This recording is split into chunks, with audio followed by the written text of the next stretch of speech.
All right, gang. We are live. Thank you guys so much for stopping by. I really appreciate you taking the time. This is my first professional webinar, so thank you guys. I'm gonna share my screen now.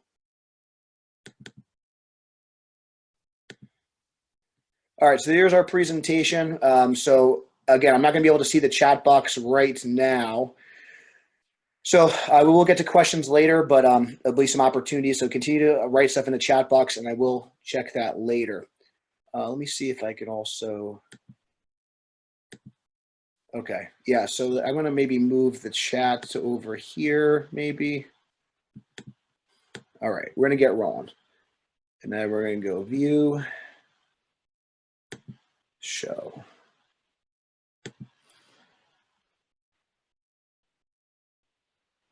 All right, so I'm gonna try my best to keep the chat box somewhere kind of in view. Yeah, you know what? Yeah, we're gonna have to close the chat box for now.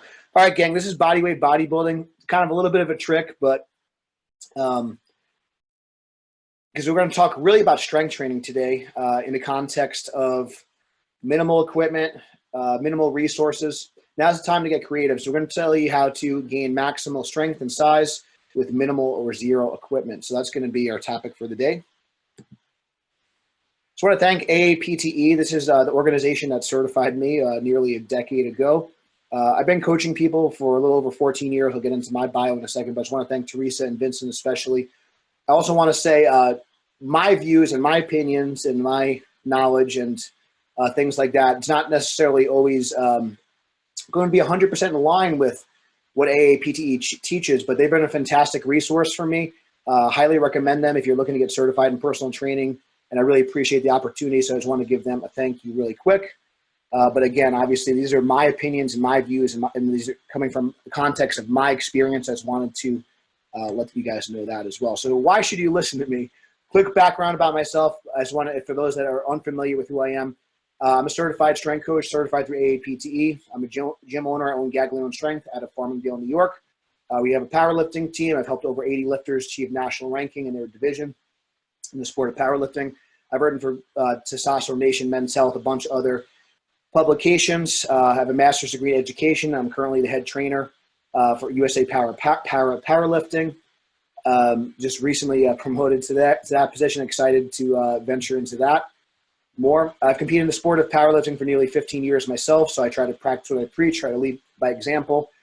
And I have best competition lifts of a 900-pound squat, a 575 bench, and a 660 deadlift. And to my knowledge, I'm the only man to squat 800 pounds in 6 different weight classes. I've been as heavy as 340 pounds. I weighed about 210 this morning. I've competed in the 198 class as well. And I plan on getting back down to under 200 pounds and staying lean, healthy, and making progress both in my performance and my health, and as well as helping our team.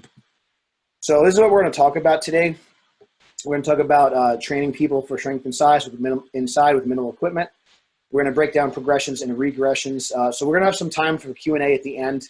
So make sure you guys jot your questions down, have your notepads ready. That's going to be key. Good. All right. So I want everyone to do this real quick. So I just want you to this is just something I like to introduce all of our talks with. So I want you to just cross your arms here. So just do this with me. Bear with me if you're watching. I'm not going to watch everyone's screen, but just honor system here. So I just want you to cross your arms and just kind of just do that for a second. And now I want you to go and cross your arms the other way. And what I want you guys to do is type in the chat box. When you cross your arms the other way, tell me some things on how you felt. So this is going to be interactive. So after you cross your arms the other way, I want you to type in the chat box. Make sure you click all attendees. Type in the chat box. So cross your arms how you normally do. Cross your arms the other way and let me know how that felt. So I want you guys to post that in the chat box. I'm going to keep this interactive. So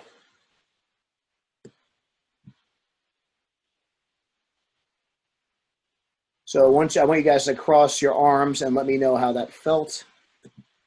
Awkward, awkward, uneven, not comfortable. Great. All right, so my question to you is, just because it felt uncomfortable, was it possible? just because it was uncomfortable or awkward wasn't possible? Absolutely. So just because something is uncomfortable doesn't mean it's impossible. I want you guys to come into this presentation with an open mind. That's really, really important mindset, especially in these troubling times. Just because something is different, because it's uncomfortable, just because you haven't done it before, doesn't mean it's not possible. Doesn't mean there's not a use for it. And I'm sure over time, if you kept your arms crossed the other way, eventually it'd feel more and more normal and feel more and more natural. So don't be afraid to try new things. Don't be afraid to go into this presentation with an open mind. Really, really critical mindset as we go through these times. So I want to also post up, I want to make this interaction, make sure to engage. I want to know, you guys could type in the text box and I'll review a little bit later. I want you to write down what are some things that you want to learn today. I want to know a little bit about you. So interact as much as you can, type in the chat box. We're going to stay on mute for now. So use the chat box and you guys can ask questions. Those will pop up as we go through the presentation. Has anyone ever watched wrestling before? This is the Hulkster. Guys, I want you to type in the chat box. Does anyone know what the Hulk Hogan's finishing move was? So type in the chat box, what was Hulk Hogan's finishing move? That's right, it's the leg drop. So I want you also to answer the question, can we all figure out how to do a leg drop? Probably yes, right? It's a very simple technique, but yet we all know who Hulk Hogan is. He's one of the most iconic wrestlers in the game. You want to do simple things savagely well, and you want to be brilliant at the basics. So we're going to talk about things like push-ups and squats and things like that. And I'm sure you guys have seen this stuff before, but it's about mastering these things. It's about being brilliant at the basics. So I want you to come in, again, with an open mind. And even if you've heard some of this information before, we could always get a little bit better. We could always master the material that much. I want you to come in with a white belt mentality and realize that it's about doing simple things savagely well. It's not always about doing the fancy stuff. Hulk Hogan just had a leg drop, and he's one of the most famous and iconic wrestlers that we know today. Again, this is information for educational purposes only. So just realize this is based on my experience, not a medical doctor. It's not like designed to, it's not going to cure any diseases or anything like that. So just realize that this is based on my experience and context. All right, here's some considerations. This is a little bit, we can geek out a little bit. It's some science. So I want you to, this is over here, we could see this is this picture of our spine, and you can see our spine gets thicker as we get toward the bottom here. We typically have more mobility in the upper regions of our spine. We need more stability. It's going to be, and as you can see, it gets bigger. Our spine is designed to handle what's called compression. This is very important when it comes to spinal mechanics, whether you're lifting with weights or not, especially when you put like a barbell on your back, for example. So in general, when we're squatting and when we're deadlifting, or we're hip hinging, we're doing any type of lower body motion, we like to teach and we advocate a neutral spine position. Neutral is a range, of course. So I want you guys to look up here and see. So this is my rib cage and pelvis. I want to keep this stacked. If I extend, if I arch my back, that's going to extend and separate. If I flex my spine, it's going to compress. So in order to get a more optimal spinal position to transfer force, we want to keep that rib cage and pelvis stacked, okay? We may hear cues like chest up and things like that, but just realize that the strongest, most stable position for the spine is where the joints are stacked on top of each other. That's going to be the safest, most efficient way to transfer force, whether you're lifting with your body weight or if you're lifting, you know, several hundred pounds on your back or in your hands. So our spine is designed more for compression than it is. If we start to flex and extend, let's see what happens or what could potentially happen. So with too much flexion or extension under load, we're going to start to put pressure into those facet joints here, and we could potentially get a disc bulge or herniation or something like that. So it's really important.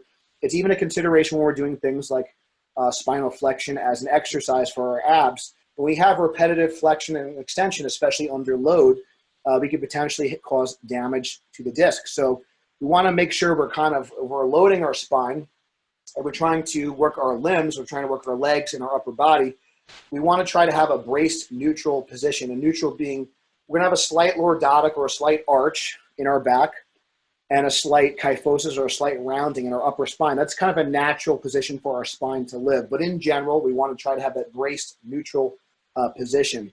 So again, if we have repeated flexion and extension under load, I kind of use the analogy of kind of if you keep just kind of working a credit card, eventually that credit card is going to snap. It's going to break. So in general, if we could have those joints stacked under compression, like these discs here, that's going to be really beneficial. So I'm just going to check the chat quick. Bracing, excellent. Great. Okay, cool. Awesome. All right, so I just want to check so yeah, bracing correctly is going to be really important. Creating tension, absolutely. Really, really important for transferring force, and it's going to create more stability. And more stability equals more strength. The other thing to consider is your pelvis position as well. So your pelvis position. So right now I'm in more of a neutral pelvis. If you can imagine my pelvis is a bucket of water. If I arch my back, we call that anterior pelvic tilt. So that'd be like kind of tipping the bucket forward. And if I do a posterior pelvic tilt, that's like tipping the bucket backward. That'd be more spinal flexion. So your pelvis position can also influence your spinal mechanics as well. So too much anterior pelvic tilt can also cause the low back to be in too much extension. Too much posterior pelvic tilt can also cause the back to go into too much flexion. So these are some things to consider, whether you're lifting with weights or just with your body weight. This is very, very important. So understanding the relationship between how the pelvis can relate to the low back is very, very important. All right, so how can we kind of tell what muscles are working if we're kind of dealing with something like a squat or a deadlift or some sort of hip hinge variation? So what makes a squat more likely to work your quads? What makes a squat more likely to work your glutes and hamstrings? So obviously you guys have some kind of hints here with the pictures, but I'd like you guys to participate. What do you guys think? If I wanted to work my quads more, what kind of style of squat would be more beneficial to work my quads? And what kind of style of squat would be more beneficial to work my hamstrings and glutes and maybe potentially my low back? How would you change the position of the athlete? So David's talking about a high bar position. So bar position can certainly influence the position as well and what muscles are worked. So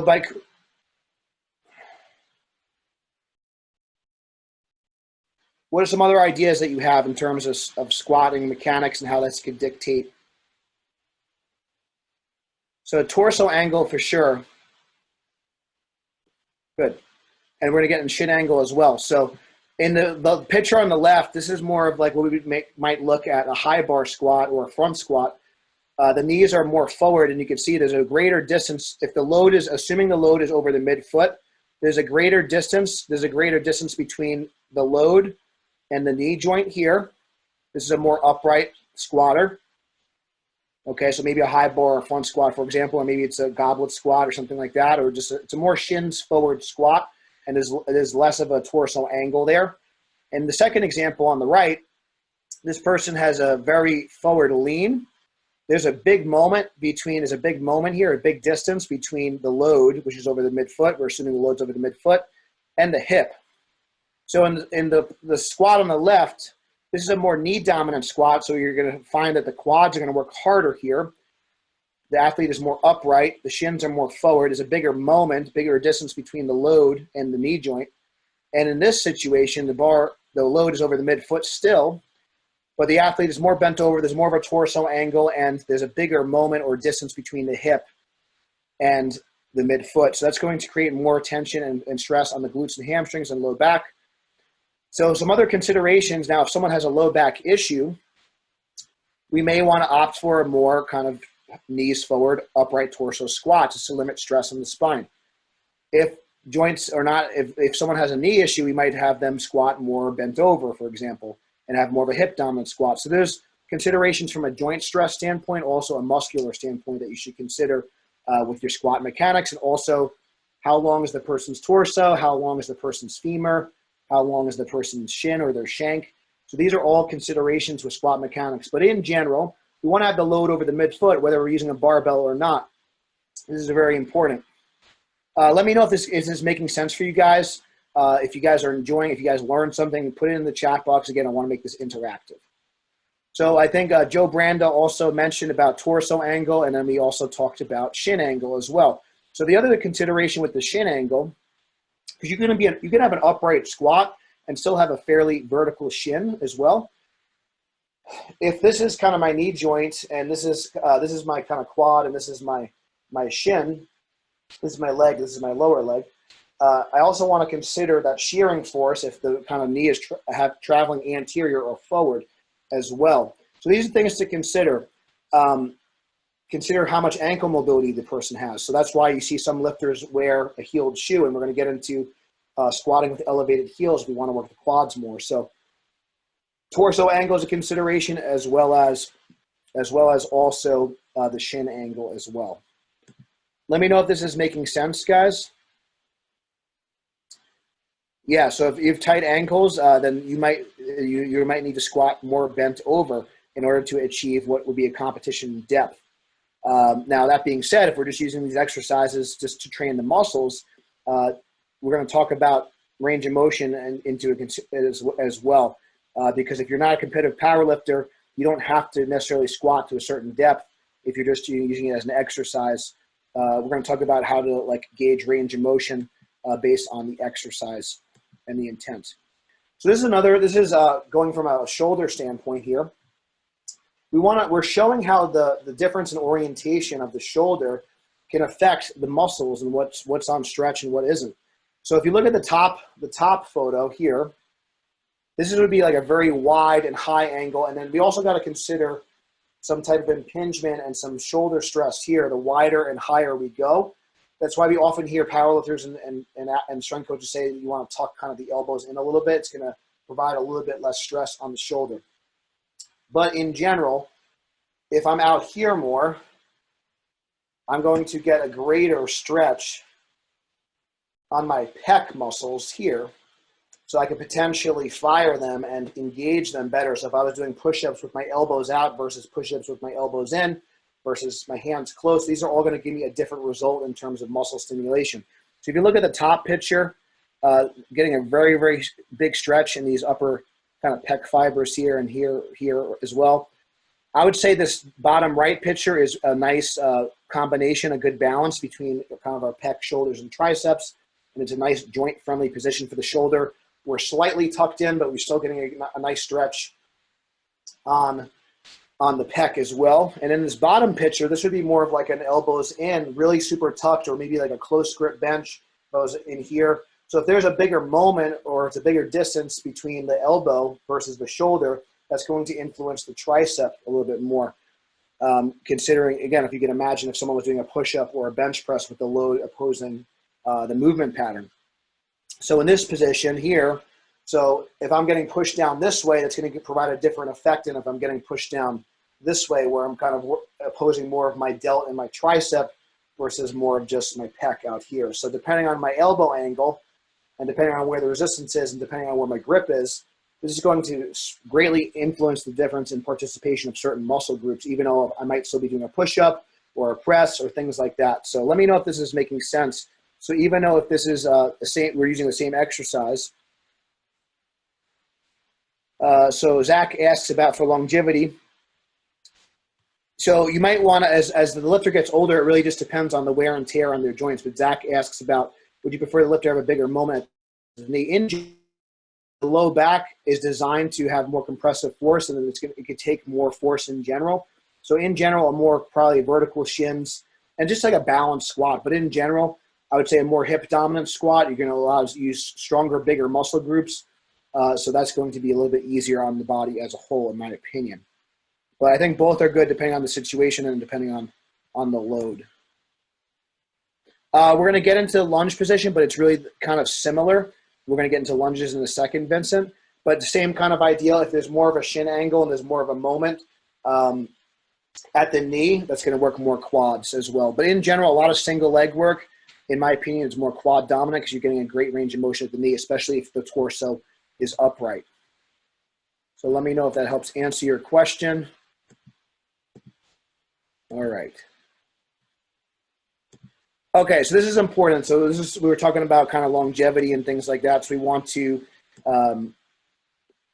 we want to kind of make sure that we're kind of all on the same page here. So when it comes to range of motion, if you're not a competitive power lifter, which probably most of us are not on this call, some may be, we want to look at some sort of assessment. We want to kind of be able to know what is the passive and active joint range of motion for these major joints. Where can my shoulder kind of live, passively or actively?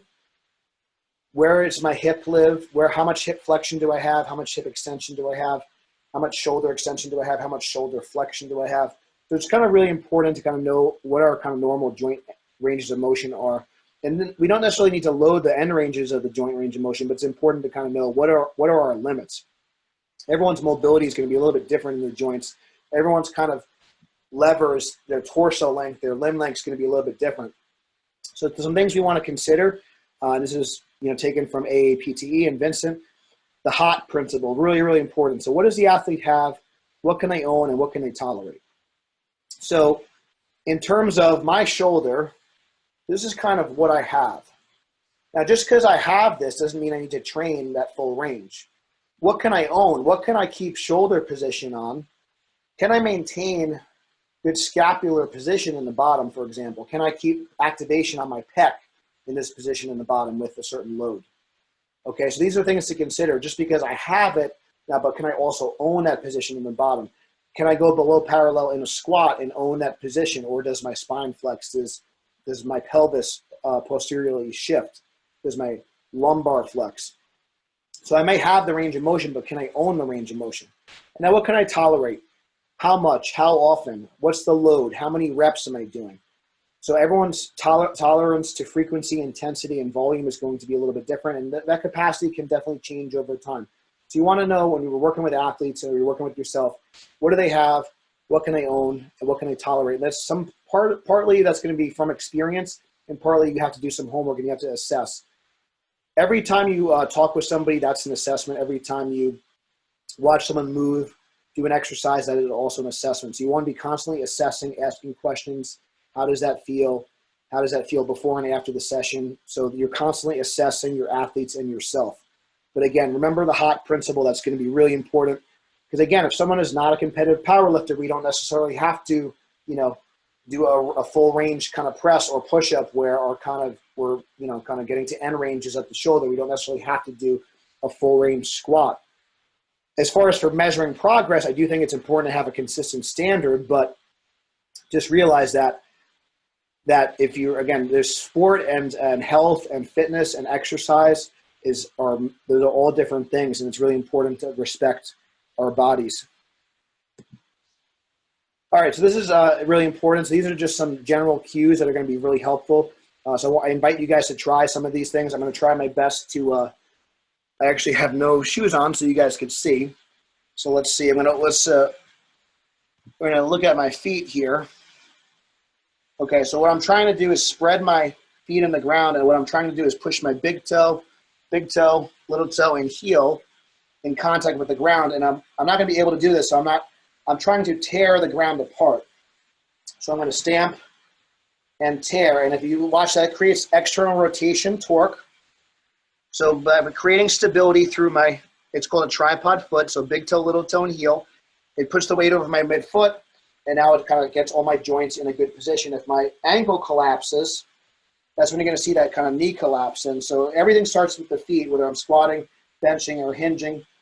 So I want to root my feet in the ground. Some people call it spreading the floor.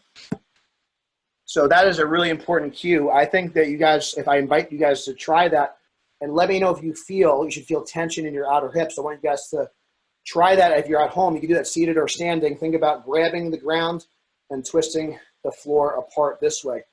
And let me know if you could feel your outer hip turn on.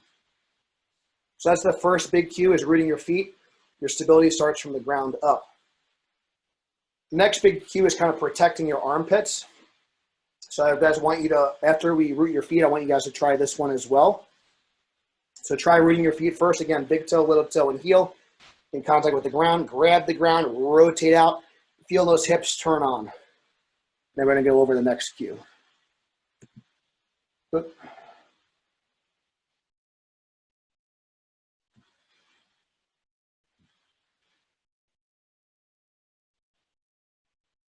Yeah, try to move your stance in a little bit and try that. Okay, so lots of hips and knee replacements. Yeah, we're going to go through regressions for exercises. So you might want to consider, again, you need to assess what is their range of motion.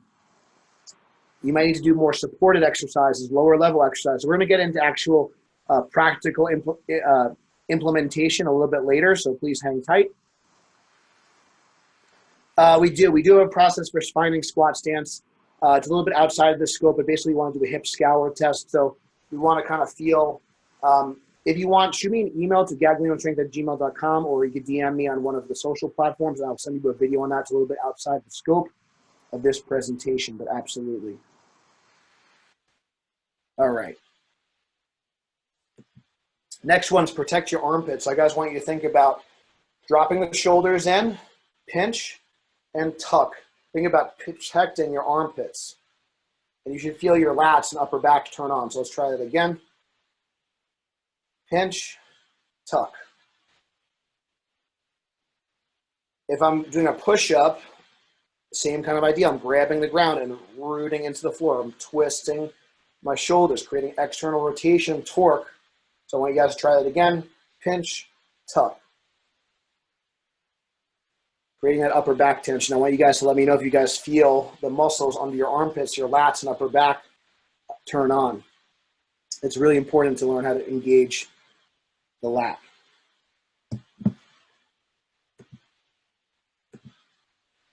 Awesome. Very good. Excellent. The next, we're going to work on breathing and bracing. This is not going to be as important for body weight training, but in general, like especially if you're doing something like a push-up or a body weight squat or a lunge, again, we want that stacked torso position. I want to work you guys to work on to breathe in through your nose and try not to elevate your chest. Try to breathe into your lower abs. Just a cue. So what we're going to do, think about your diaphragm's like a balloon. It's going to compress. You're going to feel your sides expand. So I want you to put your thumbs in at your sides. Breathe in through the nose, and then try to push your belly apart and spread your fingers out so you can see how. So I'm contracting my abs and my diaphragm. So let's try that one more time. Breathe in through the nose. Once you're filled with air, think about bracing like you're taking a punch. And that's going to set your trunk in a good position. Let's try that one more time. So I'm not breathing into here, I'm breathing low. Tighten up the abs. You guys could try that a few times. Excellent. So if you guys have trouble maintaining spinal position when you hinge, good morning, squat, deadlift, all these things, when your spine is loaded, or even when you're doing a push-up, if you see people doing push-ups and their lower backs extending, work on bracing cues with them. Work on engaging the lats, engaging the muscles of the trunk, rooting the feet into the ground. So these are really important cues no matter what exercise you're doing, because more stability is going to give you more strength. You don't want any power leaks. All right, so this is everyone's like, I got all these clients. What do I do? What are the exercises? Show me the exercises already. All right, so now we're actually going to get into progressions. So if you guys have questions, I know some of you guys have older clients. Everything is marked down. So blue is very easy. Blue is going to be an excellent choice for your older clients, people with orthopedic considerations and things like that. Green is more of an intermediate progression, and red is going to be a challenge. So let me know if that helps. Again, blue is like beginner, green, intermediate, and red is a challenge. Blue for beginners, green for intermediate, red's a challenge. Make sense? Give me a thumbs up, give me something. Let me know that you guys are understanding. Awesome. Let me know if you guys are enjoying the presentation so far. Let me know if you guys are learning. There's my chubby little self demonstrating the squat. You can see I'm rooting my feet in the ground. You can see I'm kind of developing an arch here. The weight's over my midfoot, my knee and ankle. So this is notice how this is the bottom position. So a bottom-up counterbalance squat, this is going to be great. You can adjust the height. So my father and mother are in their 60s. This is where I start them out, even though they're able to do more now. But when I started training them, They started on a higher box, started from the bottom up. And the reason you start from the bottom up is it allows you to get them in a good position from the get-go. A lot of people will make the mistake of losing position on the way down. So if you get them in a good position in the bottom, have them supported with the box or a bench or a chair, and then have them stand up out of it and instruct them to have even pressure with the legs and back so the shoulders and hips rise at the same time. So shoulders and hips rise at the same time. So if you guys can see me here, so if I was teaching somebody, we're gonna have them grab their hands, have them lean forward, shoulders come up first, boom. And then I can just have them sit down. They can sit down however they want. Lean forward, get the weight over the midfoot, stand up, come back down. So I'm just doing concentric only, just doing the concentric contraction. As we get more comfortable, I can start from the top down. And that's a great way to work your legs. That's level 1. So people that have older clients, it's basically a sit to stand. Let me know if that's helpful for the older people training the older clients. So who asked about the older clients? Excellent. So if you have older people, anyone could do this. There's going to be a range that they could achieve. For some people, it might be a 20 or 24-inch box. Awesome. And then as you get better, you can play with the range of motion, play with the rep range, play with the tempo, and we're going to talk about that a little bit later. So that's level 1. Level 2 is take the box away. This is going to be more challenging because now there's no support, okay? So I'm going to start from the top and work my way down. Notice I'm still using my arms to counterbalance. That makes the exercise easier because now there's some load that's counterbalancing my body weight here, okay? I'm going to pause in the bottom and then come up. So if I want to adjust the load and I don't have equipment, I can also use my hands. So by putting my hands behind me or over my head, it's going to make the load more challenging, and it's going to, I'm not going to have that counterbalance anymore. So that's a way to progress the exercise without adding load. Yeah, so younger clients without any balance, I would do the bottom up squats, which would be,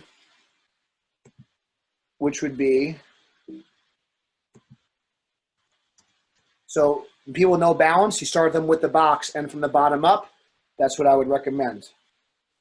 So let me know if that helps answer your question.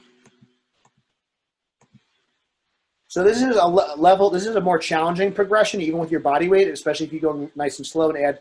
Notice that if the weight is over my midfoot, notice the big moment arm between my knee and the resistance. I've elevated here, so for your athletes and your folks that want to get more of a challenge, and they have the range of motion, they can own the range of motion, they can tolerate the range of motion, this heels elevated squat is a great option to train your quads without any equipment. We call this like a sissy squat. So it's going to really stretch the quads in the bottom. And again, you could put something under your heels. You could put a book under your heels. You could use the stairs. Stairs is a very aggressive angle.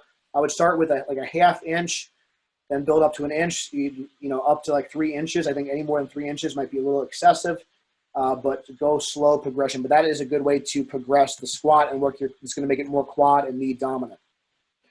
Stance width, I would just go to where they're comfortable. There's going to be a sweet spot. So there is a hip scour test that you can do. It's going to be really hard for me to show you because I don't have a partner to show, but if you message me after the call is over, I could send you a video on how to find stance width. But basically, another way you could do it, if the person can, I wouldn't do this with an older person. In general, I would start them out with about hip width, and then if that's too close and they can't maintain their balance, slightly wider than that. But in general, kind of where they're going to do a vertical jump from and where they would land from a vertical jump. So this is a good test for the older people that really can't jump yet. So if I wanted to just take a step and land, and that's going to be about a good squat stance for me. So I'm just going to take a step, and wherever I would kind of land, if they're having trouble and they don't have a lot of external rotation at the hip, just bring their toes out a little bit. If they have a lot of internal rotation at the hip, then you could squat with more toes straight ahead. So let me know if that helps answer your question about stance width. It's very individual, but in general, if you have a lot of external rotation at the hip, that will allow you to go a little wider and toes out a little bit more. If you have a lot of internal rotation at the hip, you will squat with a little bit more toes straight ahead in general and a little closer. So let me know about that. But in general, you want to kind of do an assessment, and you want to see what their range of motion is. You see how much hip flexion they have, see how much external rotation, internal rotation they have. Open, adjust the width. Yeah. So instead of being, I have articles and videos on this. So if you want, shoot me a message after. I have a whole video on just assessment. It's like a 30, 40-minute video. And there's a lot of great insight on that. So let me know if that helps, and I could send you. Lee, let me know if that it helps answer your question about clients without any balance. The bottoms-up box squat is probably the best option for that. Okay. So let me know if I answered your question, and then this would be the most advanced progression without adding any weight. If you do have access to bands and things like that, these are some loading options. By attaching the band, the hip circle above the knees, that creates some force that's going to work your external rotators and abductors at the hip. And the band is providing resistance that's pulling me downward, so I'm working my lower back. That's pulling me into spinal flexion. It's also providing resistance for my legs. So if you do have access to some bands, this is a great option if you don't have barbells or weights. They're pretty humbling, harder than you think, but this would be a good progression for someone that's more advanced in the squat and they don't have weights, okay? Let me know if you guys have any questions on the squat before we move on to the next section.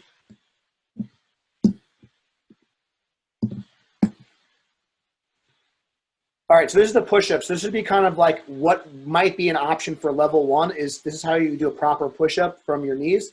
Something to consider with the push-up here is your shoulder range of motion, also your wrist range of motion. So a lot of people, if they need to, they could use push-up handles or push-ups from their knuckles if they have any type of arthritis or wrist considerations. So consider teaching their push-ups. I don't have any issues doing regular hands open push-ups. I also like the hands open position because I can really engage my lat and grip the ground and kind of protect my armpits like we mentioned. But those are some considerations, especially for your older folks. You might want to use a push-up handle, something like a perfect push-up, or even like a dumbbell handle, something like that as well.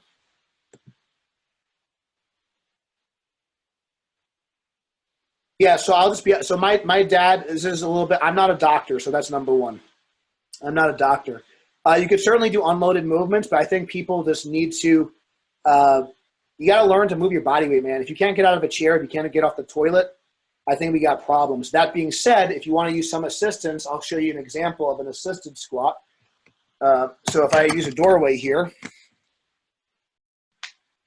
so if I'm really weak, I still like the box squat better because you really can't tell how much help you're getting by using your arms. So this is my issue with this. But if you wanted to, I can use this for balance. I would just use, but again, I still have to balance here, and I don't know how much help I'm getting from my arms. So I like the box squat better, but if you prefer that, that's fine. My dad has both his hips replaced, and he's had great success. He actually just had lower back surgery, and he does the box squats from the bottoms up right now. He's having great success with that. So it's really important. So that's my kind of personal opinion and experience. And yeah, if you just had your hip resurfaced, we have a great physical therapist, Dr. Albury. I can refer you to him. He also does in-home stuff. So again, outside of my scope, if you just got it, but let me know. I'm happy to help. But when you're ready to start training, you're cleared. I would start off with a bottoms-up squat if you want to use a compound movement for legs. So Dave, let me know if that helps. But number one, don't be scared. Again, what do you have? What can you own? What can you tolerate?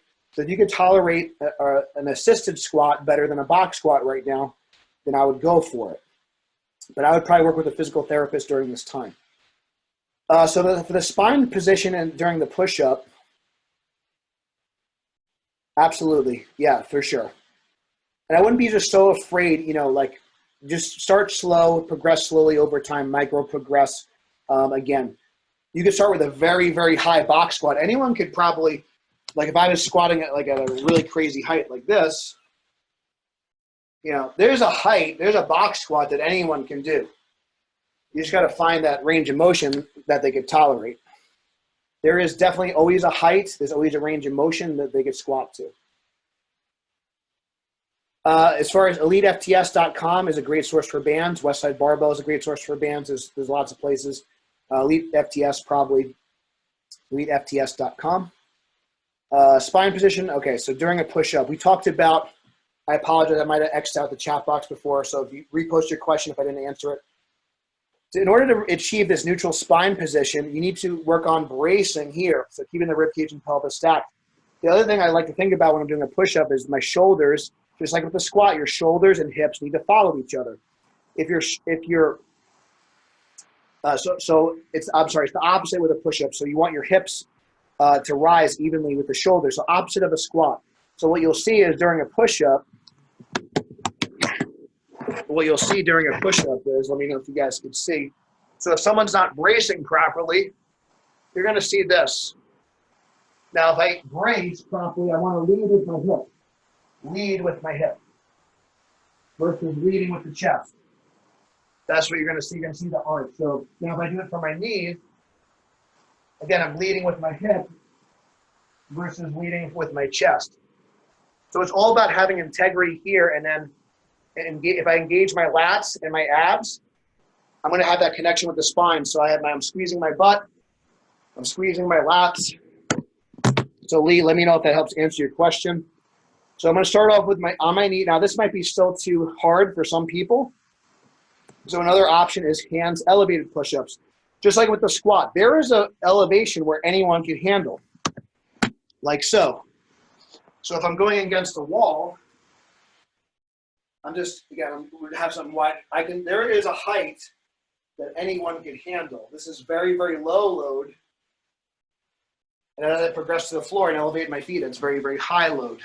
So there is a range of motion. There is an elevation that someone could do a pushing pattern from. You can also just do isometrics and just hold the position.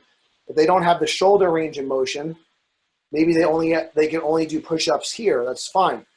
If they don't have shoulder integrity, if they have some shoulder replacement, maybe it's just an isometric contraction and that sort of thing. So now again, remember we talked about mechanics. Depending on my elbow angle, I can make the push-up more of a tricep emphasis or more of a chest emphasis, depending on where I put my hands as well. All right, so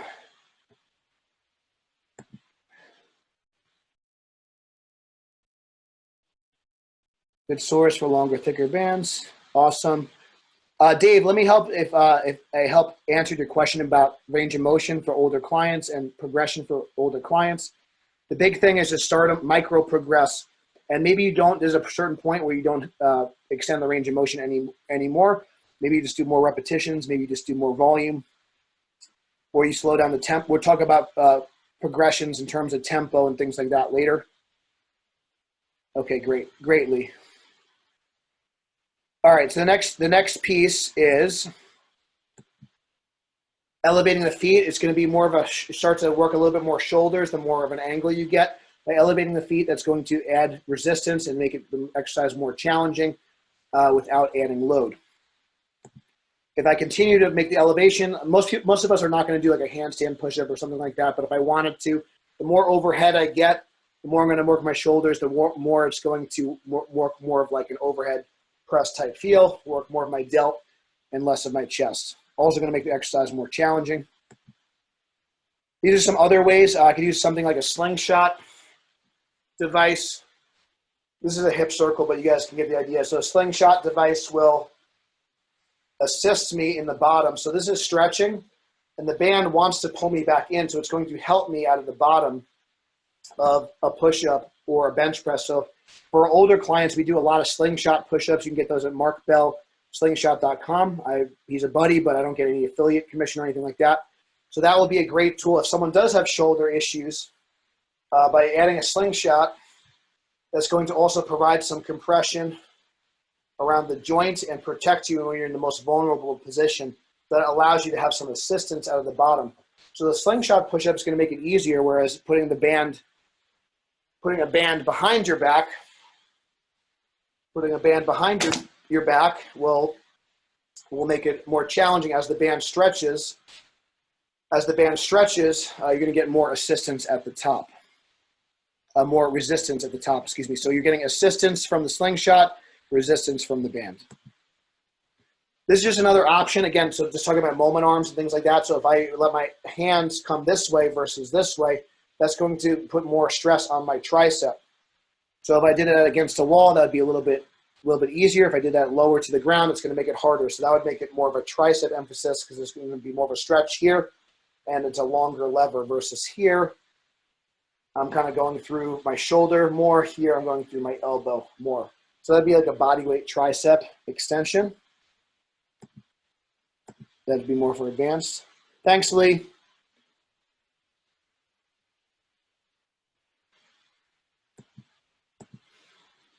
So this is how we work the lower body with no equipment. It's just really simple, glute bridge. Now, if you have older clients, it may be harder to get them up and down off the floor, so you might want to have them do this on a bench. There's other variations that you could do. You might just have them you could do a body weight hinge. So we can go over that now. So if you're not comfortable getting your clients up and down off the floor, the other thing that you could do potentially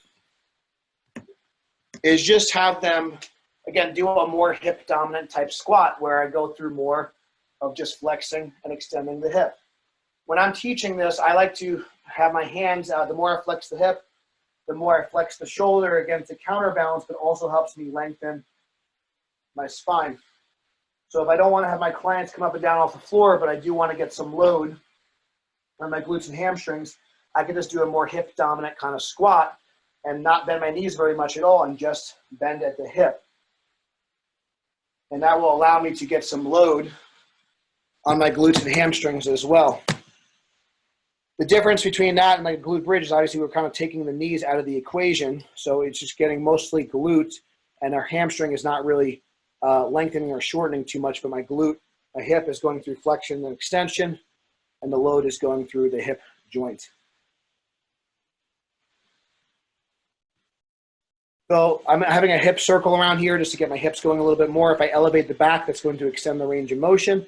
I personally find these more comfortable and a little bit easier. I'm kind of tucking my chin in the bottom so that's kind of to keep my pelvis more neutral at the top.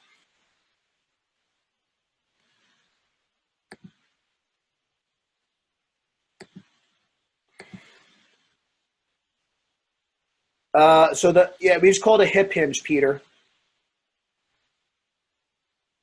So that was just a hip hinge. But there's your glute bridges now, but a hip hinge would just be like a hip dominant kind of body weight squat. So yep, or you could do it's like a body weight good morning. Yep. So we're looking at like a hip hinge continuum. Something like that was like a pure hinge is going to be more hamstring and glutes, and a pure like kind of knee flexion kind of movement, knee extension movement is going to be more knee dominant in nature. So this is called glute bridge marching. So where I come up with two legs and hold an isometric with one. So that's a in-between point between double and single leg. So if you can't quite do single leg, but double leg is kind of easy, you could do a glute bridge march and just do isometric contraction with one leg. Great technique if you want to build into doing the more advanced version, which would be single leg only. I like to flex my hip on the opposite leg. It helps kind of lock down your lumbar spine so you're not overextending at the top. So that's just a little trick there. Any questions on the glute bridge, let me know.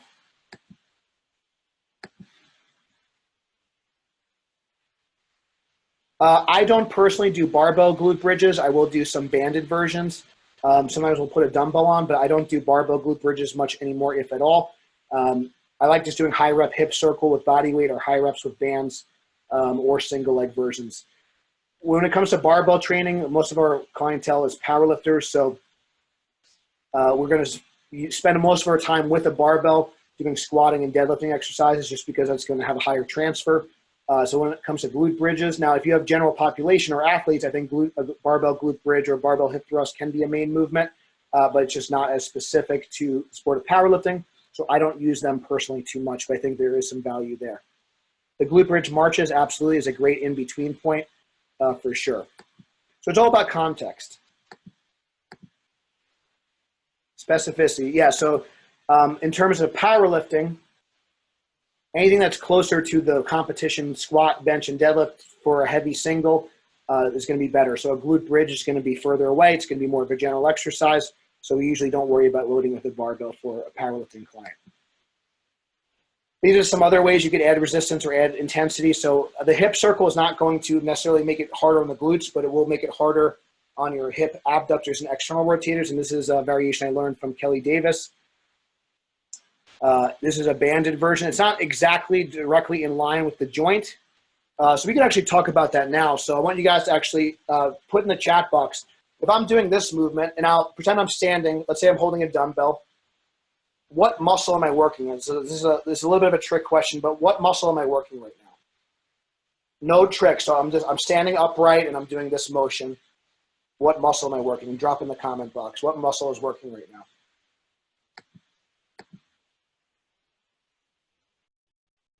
Okay. Any others? Good. So obviously I guess we have a lot of AAPTE people in here, which is great. So bicep would be what's actually working because gravity is pulling me into elbow extension. Now, if I added a band here, now I'm going to be working more of my external rotators because now I have a resistance that's in line with that movement pattern. So that's just something to understand. So I wanted to make that point because in this exercise, you don't have it's not directly in line with the hip, so it's not perfect setup. But again, we're limited on equipment, so it's just a way to get some resistance at the hip. It's not perfect because again, it's on an angle here. Ideally, I'd like the bands straight up and down with the hip. Another consideration when using the hip circle, I always recommend using the hip circle above the knees because that prevents shear force on the knee. If I put the hip circle below the knees, there's going to be some twisting force there. So that is also a consideration as well. So this is another variation if you want to have more of like a kind of a deadlift feel. I would consider your cervical neck, how much range of motion you have, so that's a consideration. But doing a straight leg bridge, you could do it with 2 legs or 1 leg or with a marching as well. Just another variation. It's going to work a little bit more of your hamstring as well, I have found. But if you want to add these in, you could also do feet elevated as well as back elevated. It's another variation for the hip thrust. So any questions on the glute training? And then we'll kind of move on to the next topic. For progression for GHD is a little bit outside the scope of this, but I'll kind of go through it. But basically, you'd want to go through a hip extension first. Then you go the hip extension, use the hip extension for momentum to do the full glute ham raise. You could also do band assisted, which I could show you in person. I don't think we have a video on it, but I'll shoot it at some point once the gym is opening it, and then do regular glute ham raises. So do just regular hip extension on a back extension machine. Then I would go from hip extensions all the way to that leg curl position, and then just do the regular leg curls either with assistance or with this body weight, and then kind of go from there. So this is a supine hip extension leg curl. The issue with this exercise is that the hamstring is not really directly loaded except for the friction of whatever the friction is from the sliders, but it is a good hamstring exercise. It is a posterior chain exercise. It adds some variety, so it's a good way to kind of add some variety to your posterior chain training, and all you need some furniture movers. So something to consider. Not my favorite movement, but it is something. Yep, hamstring is a secondary hip extensor, but as far as your glutes are going to be your primary hip extensor, and then your hamstring is going to be more for pure knee flexion. But yeah, absolutely. The hamstrings can assist in extending the hip.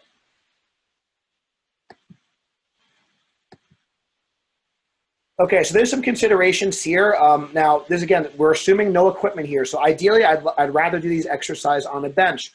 We do these exercises all the time as part of a warm-up, but these are some really good ways that you could train your back isometrically without any equipment. Your considerations here is, does the client actually have the range of motion to do this? So if they get set up on a chair, a table, or a bench, that'd be better so they can go through a full range of motion. But in general, by holding these positions due to gravity, I'm going to work my upper back from various angles. So obviously this is going to feel more like a reverse bench, so it's going to feel like at the top of a row contraction, so you're going to feel a lot in your rhomboids and your upper back. In this position, you're resisting shoulder flexion, so we're going to work the lats primarily in this position. So these are some really good isometric exercises you could do if you don't have any bands or equipment with just your body weight. You would do longer holds with these. So these are different positions. The prone T is going to work more of your rear delt. And this is going to kind of feel like a little bit, kind of like, another rhomboid kind of mid-back kind of feel. So just think about kind of what that's opposing. Obviously, that's going to also work your external rotators as well. Again, isometric, but again, make sure the client has the range of motion in their shoulders. You could also elevate them if you do have a bench as well for these shoulder movements. This is another variation you could do as well, just to kind of train your upper back, just for variety. If you don't have it, you're going to kind of drive your elbows again. So gravity is going to try to pull you this way and pull you down. So again, and the more of an angle you get toward the ground, it's going to be harder. If you do have sturdy chairs or benches and stuff, you could do that. Again, we're assuming like no or little equipment. So I wanted to kind of throw that in for you as well. Just a good way to train your upper back. These are going to be more isometric type exercises, not so much for repetitions. Thanks so much, brother.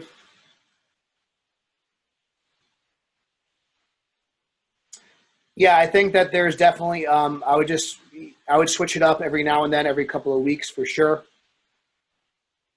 As in terms of like a power lifter though, I think just training your legs a little bit more often is good, just because we do so much work that's really lower back intensive. And if you're doing conventional deadlifts and things like that, or Romanian deadlifts, you're getting a ton of like hip hinging work anyway. So in terms of the squat, I like to train it more as a builder to train the legs. So I think high bar squats, front squats, goblet squats, and belt squats, things like that are going to be better options, because it's further away from deadlifting. It's going to be more hip dominant. So if you can make your squats more knee dominant, I think that's going to be a good train of thought. So you're kind of getting more balance. If you're training hip dominant squats and hip dominant deadlifts, you're getting like an overload of posterior chain work, in my opinion, for a powerlifting standpoint. So I like to balance it out a little bit more. So let me know if that helps answer your question. If you do have some sort of suspension trainer, this is a really good option to train your upper back as well. Again, we want to try to keep the rib cage and pelvis stacked here. We want to keep the shoulders retracted at the finish. By adjusting the angle of the body, we can make these more challenging.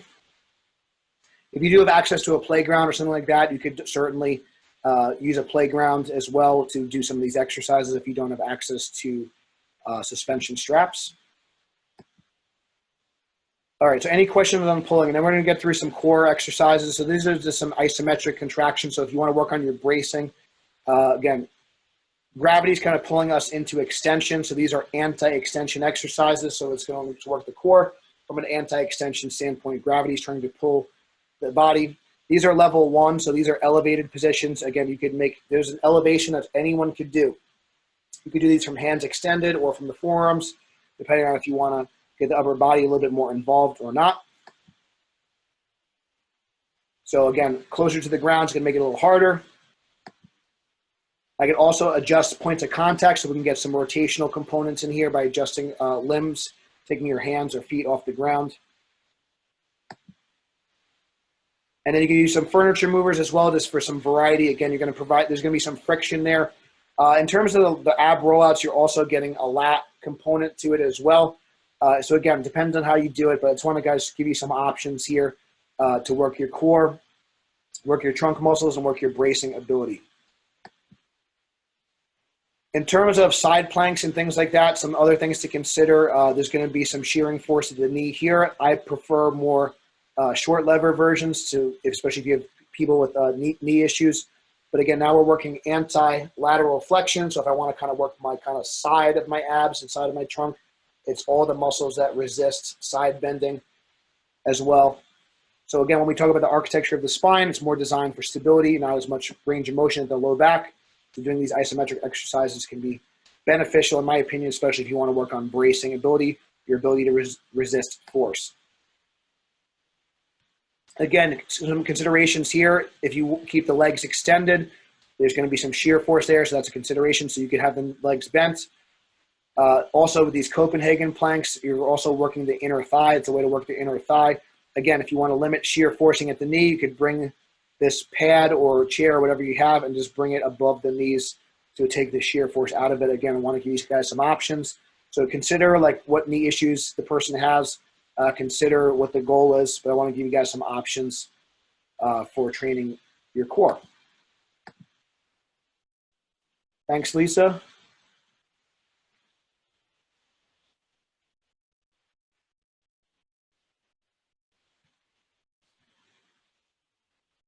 It's another good option if you want to train your abductors and you have no equipment. So this is a side-lying hip raise. So I'm going to bring my knees in line with my hip here and drive up. So I'm driving down with this knee and opening up. So I'm getting a lot of load on this bottom hip here. So that's a good way to kind of train your hip. If you don't have like a abduction machine or you don't have access to a hip circle, this is a good option to train your hips. All right, so now in terms of pull-ups, again, you want to consider how much range of motion they have. Do they actually have the range of motion to get overhead? You could keep your feet on the ground and use your part of your body weight to assist you. You could find an angle. Find an angle where the shoulder flexion is okay. By doing scapular depression, that's just a really good way to start training that pattern. And you could also just hang up just statically, again, isometrically. Find a position, a range of motion, a grip that is that you have, that you can own, that you can tolerate. These are some ways you can progress to doing pull-ups. I have a lot of you guys can get like door pull-up bars here. So you guys can use something like this. Really convenient. The issues with the band-assisted pull-ups is that mechanically you're going to be weaker at the top and it's not really providing much help there. But it is something that can help you, but it's not the best mechanical version. Again, you're going to be weaker at the top of any pull, and the band helps you in the bottom where you're the strongest. So not the best option, but it is something that you could do to progress into doing regular chins. Ideally, if you could have some sort of twisting handle, like a ring, that's going to be more accommodating, but also more challenging. The straight bar is going to have you fixed. Again, my lat wants to kind of go this way. So my range is probably going to be pretty short. Okay, so consider what full range of motion actually is, because a straight bar is going to have you fixed. So be careful with that. You know, if you could do a neutral grip option, there's a lot of options that you could have to respect your body a little bit more. And these are some hanging abs. So let's go to the chats again. I just keep my wrists stacked. I usually use a thumbless grip, but you can go whatever. But I just try to keep my wrists stacked. So I don't necessarily want it bent or flexed. I just try to keep it as neutral as I can. Thanks, Mary. As far as internal, external obliques, I don't really, just all those static core exercises are going to be, it's just intuitive, Dave, but the shear force, I don't have any research to support it. This is just coming from experience here. So it's just something, it's a consideration. I've never seen anyone like hurt their knee doing a side plank, but it's just something you just want to realize where gravity, where are these forces going across the joint or through the joint? Ideally, you want to have more forces going through a joint versus across a joint. That's going to give less wear and tear and less damage overall, if that makes sense. Yeah, for internal, external obliques, I don't really train those specific muscles because they're usually smaller, but I just train more of the pattern. You're going to kind of work those things. Now, if you're doing some sort of anti-rotation type movement, so like the single leg planks or single arm planks, or if you have a band, you could do like an anti-rotation kind of hold. Those are going to be good for working your oblique muscles without twisting the spine. All right. All right. I think Mel raised her hand, but I'm not sure what you need. So just if you want to post, you could also post to me privately as well. These are some hanging abs as well. So just a way to kind of get some spinal flexion. You want to do these nice and slow and controlled. Some different, if you do have a pull-up bar, I want to give you guys some options. So here we're also working hip flexors as well. Again, more advanced kind of core or trunk movements. All right, so these are our split squat variations, and this will be the kind of the last kind of grouping. So again, if I have a more vertical torso and if I have more of a knee angle, that's going to dictate. For older clients, you could have a lot of mats here to also make this easier on the range of motion as well. I could take the mats away. So again, starting off from the bottom and coming up. So I could adjust the range of motion based on the person's ability level, experience, and injury history. But make it more dynamic, make it a reverse lunge. Again, I like stepping backward because there's no shear on the knee. If you step forward, there's going to be some shearing force going across the knee. You want to consider the range of motion at the hip, but again, adding range of motion is a progression if they have the ability to do so. By adjusting the torso angle is going to affect which muscle groups are participating. And I also could do we mentioned about assisted squats, so I can also do assisted split squats as well. So these are some crunch variations. I like to do them very slow and controlled. Again, we don't want too much repetitive flexion and extension under load, but if you're doing low load, slow and controlled, getting a good contraction, And by adjusting, this would be level 1, level 2, level 3, level 4. By adjusting my arm placement, that's going to adjust the load for the crunch. And this is just, instead of bringing my rib cage toward my pelvis, bringing my pelvis toward my rib cage. It's another variation of an ab exercise. I'm also getting a lot of load in my lats here. Okay. So this is kind of why would we do compound movements, and then we'll kind of go into Q&A. Basically, these movements are going to work all our major muscle groups. So it's going to allow us to work the greatest amount of muscle mass in the shortest amount of time through the greatest effective range of motion. That's kind of why I advocate more compound movements like squatting, hinging, pulling, pushing exercises, because you're going to work more muscle in less time. And especially if you have only body weight, it's just going to allow for quicker, more efficient workouts versus just, you know, doing a bunch of curls, doing a bunch of triceps. And that stuff's fine too. And I do a lot of isolation work, but in general, this is why we kind of would advocate full body compound movements. Again, this is just some general guidelines, and we get to have a discussion, but in general, bodyweight exercises are generally better, in my opinion, in my experience, for higher rep ranges. A barbell and things that you could load incrementally are better tools for building strength because you could progressively get heavier. Your body weight's only going to get so heavy. So again, I like higher rep ranges. And once they're kind of doing multiple sets of like 10 to 12, I would probably start to add in things like tempo or pauses. So slow eccentrics, more pauses, more isometrics, and that'll make it more challenging for the athlete or the client. These are some other ideas for, like I mentioned, for progression, starting from doing a bottom-up progression, doing more static isometric, going to dynamic, a supported version, like the box squat versus an unsupported version, like the regular squat, lower range of motion to higher range of motion, doing concentric only, and then doing isometric and eccentric emphasis. So these are all ways you can progress the exercises for your athlete or your client. All right, so I just want to kind of open the floor for question and answers. I could also unmute you guys if you guys want to. I think if you raise your hand, I can unmute you, or you can just put it in the chat box, either way. But this is a good time for Q&A. If you guys have any questions on the presentation, and then we'll just wrap up.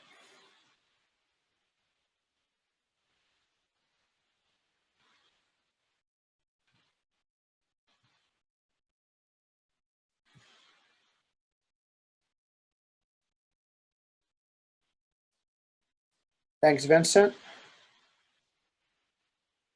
If you guys also would be helpful, if you guys want to post maybe like one thing you learned. Yeah, so in general, I like leaving some reps in the tank. I don't like to go to complete failure all the time. You want to leave some in the tank just so you're kind of prepared and ready for the next session. I think that's really important to leave some in the tank so you kind of could live to fight another day. In general, I like more, once your technique starts to break down a lot, probably good to cut the set. It's really, really important. So the band, you can go to elitefts.com for bands.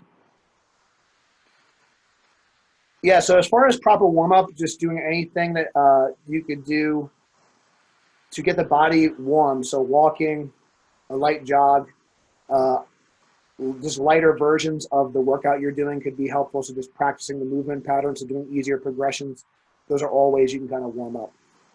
Thank you so much. Awesome. Exercise ball is fine. I'm not like as big a fan of, so the thing with the exercise ball, it's going to allow you to have a little bit more range of motion for the crunch. So it could be a progression. I just don't like too much unstable surface training just for safety and things like that for the lower body. But as long as the exercise ball is there's no punctures, you got to inspect it. It could be a fine option. It's totally fine if you have one. Very good. All right, so I'll give you guys a little bit more time for questions, and then we can wrap up. I know it went a little bit longer than expected. So I'm just going to give you my contact info. So if you guys enjoyed the presentation, you can follow me on social. It's at GaglioneStrength on IG, YouTube, and Facebook. Our website is GaglioneStrength.com. If you have any questions, feel free to email me or DM me. We also have a podcast, Powerlifting for the People. If you guys enjoyed the presentation, let AAPT know you enjoyed the presentation. If there's something that you'd like me to do a live class on in the future, hands-on presentation, let AAPT know that you enjoyed it. That would really help me out a lot. So you could send Teresa or Vincent a message or Facebook message AAPT's page. So if you could message the AAPTE page, that'd be very helpful to me. And then if you want to just kind of help us out, you can repost, refer, or review our content. Give us a 5-star review on Google or Facebook. That really, really helps us out, especially small businesses during this time can really use your help. So if there's anything else I could do to help you guys out, please, please, please reach out. I want to help as many people as we can. I want to build a stronger community. So if there's anything else that I could do to help, again, please don't hesitate to ask. We all got to come together during this time, and I really, really appreciate your time. If you guys have any other last-minute questions, just let me know. And again, if you could just reach out to AAPTE and just give a review for us. And if you want to review our, like I said, our personal pages or follow us, shoot me a message, more than welcome. So thank you guys so much for listening and taking the time out of your busy day.